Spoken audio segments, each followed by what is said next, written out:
The phone call that changed everything came at 6:47 a.m. on a Friday. Colonel James Murphy from the Pentagon Procurement Office, and his voice had that tone you never want to hear from a government official. "Bob, we need to talk about Great Lakes Manufacturing's compliance status. We received notification yesterday that you're no longer the certified liaison for classified projects, but we haven't received the required 120-day advance notice." I was sitting in my kitchen, coffee getting cold, watching the sunrise over Lake Erie. My name's Robert Anderson, but everyone calls me Bob. I'm 52, been running operations at Great Lakes for 28 years, and I've got the kind of institutional memory that keeps defense contractors from losing their security clearances. Had, anyway. Past tense, as of Monday morning. When exactly did you receive this notification, Colonel? Yesterday afternoon. From a Jason Brooks, your new COO. He mentioned operations were being restructured and new personnel would handle Pentagon relations. But Bob, you know ITAR regulations. We can't maintain classified project status without proper liaison certification. I leaned back in my recliner, watching a hawk circle over my backyard. The pieces were falling into place exactly like I'd expected. What's the next step, Colonel? I'm initiating a compliance review. Effective immediately, all classified project work at Great Lakes is suspended pending resolution. After I hung up, I did the math. 3 major projects, Thunderbolt, Iron Shield, and Desert Hawk. Combined value of $200 million. Daily penalty of $750,000 until compliance restored. That's $5.25 million bleeding out every week while Jason Brooks figures out what he's done. See, here's what happened. Monday morning, Jason called me into conference room B at 7 a.m. sharp. No context, no pleasantries, just corporate speak that makes Navy veterans like me want to test the structural integrity of expensive office furniture. Jason had been at Great Lakes exactly 8 months, brought in by the board to modernize operations and streamline inefficiencies. The guy was 38, MBA from somewhere fancy, talked a good game about lean manufacturing and digital transformation. Problem was, he'd never spent a day on a factory floor. Never watched a machinist turn raw steel into precision components for Bradley fighting vehicles. Never had to explain to a Pentagon colonel why you can't just switch suppliers without checking security clearances. I'd been carrying my compliance binder for 3 weeks, ever since Jason started making noises about redundant oversight positions. Thick leather thing that makes airport security nervous, stuffed with every ITAR regulation, every DoD compliance requirement I'd memorized over nearly 3 decades. Red tabs for critical contracts, yellow for regulatory deadlines, blue section for Jason's disasters. The conference room smelled like fear and Harvey Goldman's expensive cologne when I walked in. Harvey's our CEO, been here since the Clinton administration. Usually shows up fashionably late to his own board meetings, but there he was at 7 a.m., already reaching for the antacids. Jason sat at the head of the table like he owned the place. Patricia Wells from Corporate Relations perched beside him, clipboard ready, looking like she'd rather be anywhere else. "Bob, thanks for joining us." Jason started with that fake-friendly consultant tone. "We're implementing some organizational changes. The board feels it's time for fresh perspectives in manufacturing oversight. Fresh perspectives. In defense contracting, where the Pentagon prefers continuity over creativity and requires background checks that take longer than most college degrees. We're offering you early retirement," Patricia said, sliding a folder across the table. "Generous terms, full pension, health benefits through 65. I didn't touch the folder. "You're firing me." "We prefer transition opportunity," Jason replied. "Your service has been valuable, but we need to adapt to changing market conditions." Changing market conditions. Our backlog was booked solid through 2027. We'd beaten every delivery deadline for 18 consecutive months. Employee safety was at an all-time high, Pentagon quality ratings spotless. The only thing needing change was Jason's understanding of how defense contracts actually work. "When does this take effect?" "Immediately. We'll handle client notifications and ensure smooth handover to your replacement." That's when I knew he hadn't read the contracts. Any of them. The man was about to fire the certified liaison for $200 million worth of active Defense Department projects without checking what that meant for the company's legal obligations. I signed the retirement papers without argument. Jason looked like he'd conquered Mount Everest with a spreadsheet. Harvey looked like he needed stronger antacids. "I'll clean out my office," I said, tucking my binder under my arm. "Actually," Jason said, eyeing the binder, "company documentation stays here for the transition team." I smiled. Not a friendly smile. Personal notes and reference materials I've collected over the years. Nothing proprietary. What I didn't mention was the file I'd slipped in that morning. My updated compliance certification listing me as sole certified liaison for projects Thunderbolt, Iron Shield, and Desert Hawk. The projects representing 78% of our current revenue. I walked past Tommy Rodriguez in the break room. 20-year plant supervisor, good man, family guy. Word travels fast in manufacturing. I gave him a small nod and kept walking. Past the quality control stations testing every component to tolerances measured in thousandths of an inch. Past CNC machines running 24/7 producing precision parts for America's military. Past the wall of photos showing our products in action overseas. Now, Friday afternoon, sitting in my kitchen with Colonel Murphy's words echoing in my head, I understood the beautiful simplicity of what was about to happen. Jason had just triggered the compliance clause I'd written after his predecessor tried similar nonsense back in 2019. The clause was buried in Section 12, subsection C of our main Pentagon contract. Any change in certified personnel responsible for classified project oversight required 120 days written notice and Pentagon approval. Failure to comply triggered automatic contract suspension and penalties of $750,000 per day until compliance restored. My phone was already ringing. Harvey Goldman, CEO, panic in his voice. "Bob, we need to talk. Bob, we need to talk. Emergency board meeting tomorrow morning." Harvey's voice shook like he'd been drinking coffee for 18 straight hours. It was 11:47 p.m. Friday night, and our CEO was calling my personal cell phone. "I'm retired, Harvey. Remember? The Pentagon suspended our contracts, all of them. They're talking about full compliance review, possible security clearance revocation. Bob, we're looking at bankruptcy." I walked to my kitchen window looking out at the dark lake. What did Jason tell them? He called Colonel Murphy Thursday to inform him about operational changes. Didn't mention certification requirements or advance notice. The colonel shut us down immediately. "How much is it costing you?" $750,000 a day in penalties, plus we can't deliver on scheduled orders. The board's in full panic. 3 members already called for Jason's resignation. I poured myself a bourbon. "What do you need from me, Harvey? Come back. Whatever it takes. Name your terms. I'm not interested in coming back as Operations VP, Harvey. Those days are over." Then what would it take? I thought about Tommy Rodriguez and his pension, about the machinists and engineers who'd been building military equipment when Jason Brooks was figuring out multiplication tables, about the responsibility that comes with keeping America's military supplied with tools they need to stay safe. Chief Manufacturing Officer, direct report to the board, not to Jason, full authority over all defense contracts and Pentagon relations, and Jason's gone by Monday morning. Long silence. The board will need to vote. Then you better call a meeting. Saturday morning, 8 a.m. Sharp. Emergency board session in Harvey's corner office. I arrived in my best suit, carrying my binder and a folder marked Pentagon Compliance Requirements, Confidential. 5 board members, Harvey and nervous attorney Alan Peterson, clearly dragged away from weekend golf. Jason wasn't invited. "Gentlemen," I began, setting materials on the conference table, "we have a problem costing this company approximately $5.25 million per week until it's resolved." I opened my binder to the blue section and pulled out compliance documentation. These are Pentagon certification requirements for classified defense contracts. This is my current certification status.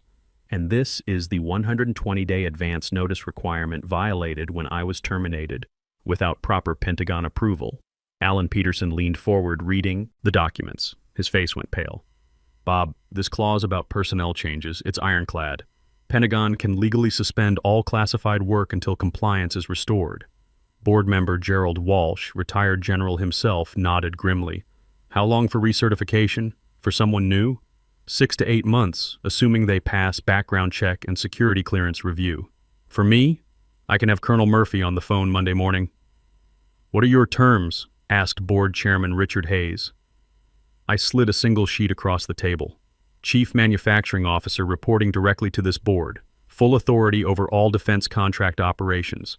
Salary commensurate with preventing the company from losing $200 million in active contracts." Hayes read it, passed it to other members. No discussion needed. They'd done the math. "Unanimously approved," Hayes announced. "Alan, draw up paperwork. Bob, when can you start?"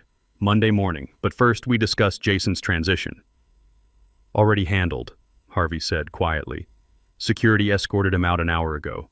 Patricia Wells is processing his paperwork. I nodded. No satisfaction, no gloating, just business. I'll need to review all operational changes he implemented. Some supplier modifications may have created additional compliance issues. Whatever you need, Hayes replied. The weekend passed quietly. I spent Saturday afternoon working on my 1967 Mustang, replacing the carburetor and thinking about simple machines that do exactly what you expect. Sunday, I called my Navy buddies, let them know I was going back to work. Monday morning, 5:30 a.m., I pulled into the plant parking lot and saw lights on in the main office. Good. Work to do. My new office was twice the size of my old one, windows overlooking the factory floor. Someone had moved my personal items, picture of my late wife Sarah, USS Enterprise reunion mug, the small flag Tommy's daughter made in 3rd grade, brass nameplate read Robert Anderson, Chief Manufacturing Officer, first call, Colonel Murphy. Colonel, this is Bob Anderson at Great Lakes Manufacturing, calling to confirm restoration of compliance for our classified projects. Bob, good to hear from you. We received board notification this weekend about your new position. Just need updated certification documents and we can lift the suspension. I'll have them to you by noon today, Colonel. Outstanding. And Bob, next time someone calls about personnel changes without proper documentation, I'm referring them directly to you. Yes, sir. Exactly how it should work. By 9 a.m., word had spread through the plant. Tommy Rodriguez stopped by with coffee and a grin. Heard you got promoted, Chief. Just getting back to work, Tommy. How are crews handling the production delays? They're ready. Morale's been rough since, well, you know. Jason's changes? That, and he tried switching our steel supplier to some outfit in Malaysia. Had to explain that security clearance doesn't cover foreign suppliers for classified components. I made notes in my binder. Another compliance issue to review. The morning was spent on damage control, calling suppliers to confirm delivery schedules, reviewing Jason's operational changes with engineering, starting paperwork to restore Pentagon contracts. At noon, I called Colonel Murphy. Colonel, certification documents are in your system. Received and approved, Bob. Contract suspension lifted effective immediately. Production can resume tomorrow morning. The fines had officially stopped ticking. Jason's 8-month efficiency improvement had lasted exactly 4 days and cost Great Lakes approximately $3 million in penalties alone. But we weren't done yet. Tuesday morning brought the sound I'd missed most, the production lines humming back to life, delivery schedules updated and transmitted to the Pentagon, quality control resuming methodical testing of every component, the heartbeat of American manufacturing steady and strong. I spent the morning reviewing Jason's operational changes, and what I found made my blood pressure spike. 3 potential compliance violations, 2 safety shortcuts that could have killed someone, and 1 cost-cutting measure that would have voided our quality certifications entirely. All of it documented in my binder now, all of it being reversed. Back on schedule, Chief, Tommy Rodriguez reported at noon, bringing production reports. Crews are happy to be working again. How's morale? Better. Word got around about what really happened. People respect that you had their backs. That afternoon, Alan Peterson from legal stopped by with a thick folder. Bob, I've reviewed Jason's employment termination. Clean, no legal issues. Patricia Wells submitted her resignation this morning, taking a position with a consulting firm in Detroit. Smart move on her part. What about the operational changes? All reversed as of this morning. We're back to your original supplier network, your quality control procedures, your safety protocols.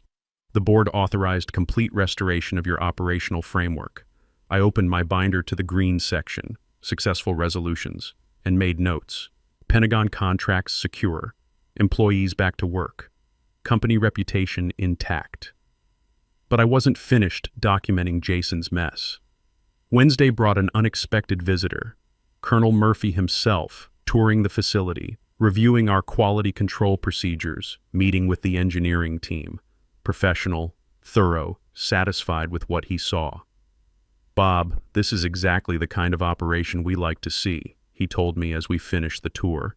Consistent leadership, institutional knowledge, commitment to excellence. The Pentagon values long-term relationships with contractors who understand our requirements. Thank you, Colonel. We take our responsibilities seriously here. It shows. I'll be recommending Great Lakes for consideration on some upcoming projects, significant contracts that require exactly this kind of operational stability, new projects, potential growth, more jobs for the local community, the kind of opportunities that come to companies with proven track records and leadership that understands the business. What kind of projects, Colonel? Can't discuss details yet, but we're talking about a potential $150 million contract over the next 3 years. Advanced components for next-generation armored vehicles. Requires the highest security clearances and absolute reliability. I did quick math. Current active contracts worth $200 million, plus potential $150 million new business. Total exposure of $350 million that Jason nearly destroyed with his efficiency initiatives. Thursday afternoon, Richard Hayes called a brief board meeting. 5 minutes, one agenda item. Bob, the board wants to formalize our appreciation for your handling of this situation. Effective immediately, your compensation package includes performance bonuses tied to contract renewals and new Pentagon business. We're also adding a clause to your employment agreement. Any future termination requires unanimous board approval and 90 days notice. I smiled. Appreciate the confidence, Richard. You've earned it. This company has learned valuable lessons about institutional knowledge and proper leadership. The week wasn't over yet. Thursday evening, I was reviewing supplier contracts when my phone rang. Tommy Rodriguez calling from the plant. Chief, we got a problem. That Malaysian steel supplier Jason contracted with? They just delivered a shipment. Quality control flagged it. Wrong grade steel. Certifications don't match specifications. I grabbed my keys. I'll be right there. 20 minutes later, I stood in our receiving dock looking at 2 tons of substandard steel that could have ended up in Bradley fighting vehicle armor plating. The kind of mistake that gets soldiers killed and companies blacklisted from defense work permanently. How much did we order from them? Jason signed a 6-month contract. This is just the first delivery. I called Alan Peterson at home. Alan, we need to cancel that Malaysian steel contract immediately. Quality violations, potential security issues. Already on it, Bob. Found the contract in Jason's files this afternoon. We're invoking the quality compliance clause, cancellation without penalty. Good. And Alan, run a complete audit of every supplier change Jason made. I want to know if there are other time bombs waiting to explode. Friday brought the audit results. Jason had attempted to switch 5 critical suppliers to cheaper alternatives. 3 were in countries with questionable security relationships with the United States. 2 had quality certifications that wouldn't meet Pentagon standards. 1 was actually on a State Department watch list for companies with ties to foreign intelligence services. Any one of those changes could have cost us our security clearance permanently. Together, they represented a complete dismantling of the supply chain integrity we'd built over 3 decades. I sat in my office that evening, updating my binder with the week's events. The compliance crisis was resolved, but the investigation had revealed something more dangerous. Systematic incompetence that went beyond simple cost-cutting. Jason hadn't just ignored our procedures. He'd actively undermined systems designed to protect national security. My phone rang. Colonel Murphy again. Bob, just wanted to give you a heads up. We're fast-tracking approval for those new projects I mentioned. The Pentagon is impressed with Great Lakes' stability and wants to expand our partnership. Final approval should come through next week. I leaned back in my chair, watching the sun set over Lake Erie through my office windows. We'll be ready, Colonel. I know you will. That's why we're calling you. After I hung up, I made one final entry in my binder. Date, time, outcome. The way I documented every major event for 28 years. But this entry was different. This wasn't just about solving a crisis or winning a contract. This was about proving that experience matters. That institutional knowledge has value. That competence trumps credentials every time. The building was quiet now except for the steady rhythm of night shift machinery. I closed my binder, turned off the lights, and headed for the parking lot. Tomorrow would bring new challenges, but tonight, I was exactly where I belonged. The following Monday brought news that made the whole ordeal worthwhile. Colonel Murphy called at 8:15 a.m., his voice carrying the kind of satisfaction that comes with bureaucratic victory. Bob, it's official. Pentagon approval came through this weekend. Great Lakes Manufacturing is awarded the Advanced Armor Components contract, $150 million over 3 years, with options for renewal. I set down my coffee mug, the USS Enterprise reunion one that had survived Jason's purge, and smiled. Thank you, Colonel. We won't let you down. I know you won't. Your response to the recent crisis demonstrated exactly the kind of leadership stability we require for classified projects. The contract details will be transmitted this afternoon.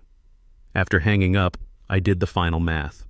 Jason's efficiency initiative had lasted exactly 4 business days and cost Great Lakes approximately $3 million in direct penalties. But his systematic dismantling of our supplier network, quality controls, and compliance procedures could have cost us everything: our security clearance, our reputation, our $200 million in active contracts, and now this new $150 million opportunity. Total exposure, $350 million. All of it saved by a compliance clause I'd written after dealing with Jason's predecessor back in 2019. I walked the factory floor that morning, stopping at each station to check on operations. The CNC machines hummed their precise rhythm, cutting components to tolerances measured in thousandths of an inch. Quality control inspectors tested every piece with the methodical care that keeps soldiers alive. The wall of photos showed our products in action overseas: Bradley fighting vehicles, Apache helicopters, M1 Abrams tanks, all carrying components built right here in Cleveland. Mr. Anderson? Kevin Torres, the young engineer who'd worried about his job, approached with a clipboard. I wanted to show you something. We've identified potential improvements to the armor plating process that could increase strength by 12% while reducing weight. How long have you been working on this? Since you came back, sir. The team's been motivated to prove what we can do with proper leadership. I reviewed his calculations, impressed by the engineering rigor. Submit this through proper channels. If it tests out, we'll present it to the Pentagon as a value-added enhancement. Yes, sir. Thank you for listening. That's what Jason never understood. You don't motivate engineers with buzzwords and efficiency metrics. You motivate them by respecting their expertise and giving them resources to excel. Tuesday afternoon brought the contract signing ceremony. Richard Hayes, the board chairman, insisted on a formal presentation. The conference room where Jason had fired me was transformed with American flags, Great Lakes banners, and a table full of legal documents that would keep us busy for the next 3 years. Bob, Hayes announced to the assembled board members, this contract represents the largest single award in Great Lakes history. Your leadership during the recent crisis not only saved the company, but positioned us for unprecedented growth. I thought about Tommy Rodriguez and his pension, now secure for the foreseeable future. About Kevin Torres and his innovative spirit, finally supported by management that understood engineering excellence. About the machinists and quality control inspectors whose decades of experience were valued again. Thank you, Richard. But this success belongs to everyone who kept working when things looked uncertain. The people on the factory floor who build precision components day after day. The engineers who never stop improving our processes. The supervisors who maintain safety and quality standards. Wednesday brought a surprise visitor. Patricia Wells, Jason's former corporate relations director, stopping by during her last week before moving to Detroit. Bob, I wanted to apologize personally. I knew Jason's decisions were questionable, but I didn't have the courage to speak up during that meeting. What would you have said, Patricia, that firing you violated every principle of institutional management? That defense contracting requires continuity and expertise? That boards hire consultants to think outside the box, but some boxes exist for good reasons? Lesson learned? Lesson learned. My new position is with a manufacturing consulting firm. I'm going to spend the next year learning what I should have known before giving HR advice to defense contractors. Smart woman. She'd figured out that credentials without knowledge are just expensive pieces of paper. Thursday evening, I sat in my office as the day shift ended and the night crew took over. My binder lay open on the desk, updated with new contracts, new procedures, new success stories. 28 years of experience, accumulated one lesson at a time, organized and preserved for future challenges. The phone rang one last time. Harvey Goldman, our CEO, calling to thank me personally. Bob, the board met in executive session this afternoon. We voted unanimously to name you Executive Vice President of Operations, effective immediately. Salary increase, stock options, and a seat on the Strategic Planning Committee. Appreciate it, Harvey, but Chief Manufacturing Officer suits me fine. I like being close to the work. Then we'll create a new title. Chief Operating Officer, Manufacturing Division, same authority, better recognition. I looked through my office windows at the factory floor below. Tommy Rodriguez was briefing the night shift supervisors. The CNC machines continued their precise work. Quality control inspectors maintained their vigilant testing, the rhythm of American manufacturing, steady and strong. Harvey, there's something more important than titles. Make sure the next time someone suggests efficiency improvements, they understand the difference between cutting costs and cutting corners. Message received, Bob. Loud and clear. The building grew quiet except for the steady hum of night shift machinery. I closed my binder, turned off the lights, and headed for the parking lot. My pickup started on the first try, like it had every day for the past 12 years. Reliable, dependable, built to last, just like the company I'd saved, the people I'd protected, and the principles that matter when the stakes are real. The road home was clear, the stars bright, and Monday morning couldn't come soon enough.